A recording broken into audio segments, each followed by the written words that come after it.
बात प्रथम स्वाधीनता संग्राम की है। झांसी के राजा गंगाधर राव की मृत्यु हो चुकी थी। झांसी की रानी लक्ष्मीबाई अकेले ही अंग्रेज़ों का सामना करने के लिए तैयार थी, लेकिन उनके पास पर्याप्त धन नहीं था जिससे वो विशाल सेना का निर्माण कर सके और अपनी सेना के लिए ज़्यादा हथियारों की व्यवस्था कर सके। रानी ने झांसी के सभी धनाढ्य लोगों और व्यापारियों को अपने दरबार में बुलाया और उनके सामने अपनी समस्या बताई तथा उनसे आर्थिक सहयोग मांगा। वे सभी व्यापारी और धनाढ्य लोग अपने अपने घर चले गए। उनमें से कुछ लोगों ने रानी को सहयोग देने का निश्चय किया।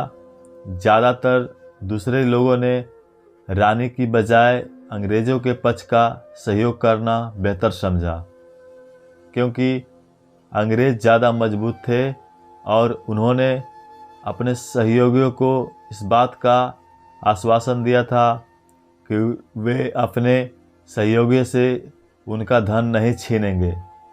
और इसका नतीजा यह हुआ कि रानी लक्ष्मीबाई ना तो अपनी सेना का आकार ही बढ़ा पाई और ना ही रानी की सेना बहुत ज़्यादा हथियारों से युक्त हो पाई।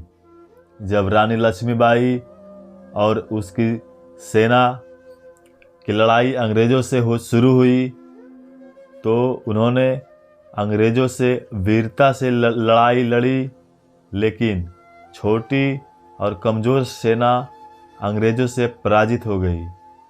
रानी लक्ष्मीबाई भी बुरी तरह से हो गए घायल।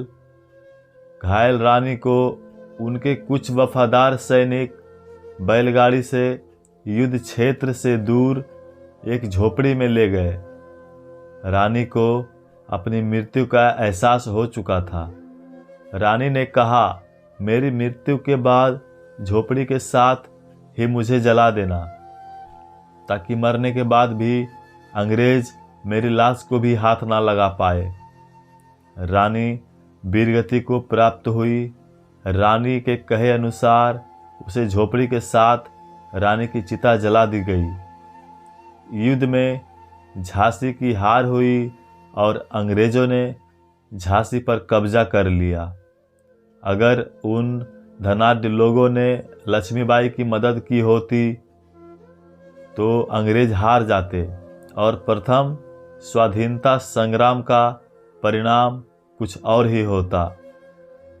Moral message of the story: अगर आप खुद देश के लिए अपनी जान दांव पर नहीं लगा सकते हैं तो उन लोगों की मदद कीजिए जो देश के लिए मरने के लिए तैयार हैं। आप धन संपन्न या शक्ति संपन्न हैं तो आपकी निष्ठा अपने देश के प्रति होनी चाहिए, अन्यथा आप खुद को सुरक्षित रखने के चक्कर में अपने देश से गद्दारी कर बैठेंगे। अगर देश सुरक्षित रहता है तो आप फिर से धन कमा लेंगे, लेकिन अगर देश विदेशी आक्रमणकारियों या बुरे लोगों के चुंगल में फंस जाता है तो आपकी संस्कृति और परंपराएं दूषित हो जाएंगी और आने वाली कई पीढ़ियों गुलामियों की मानसिकता से विकृत हो जाएंगी।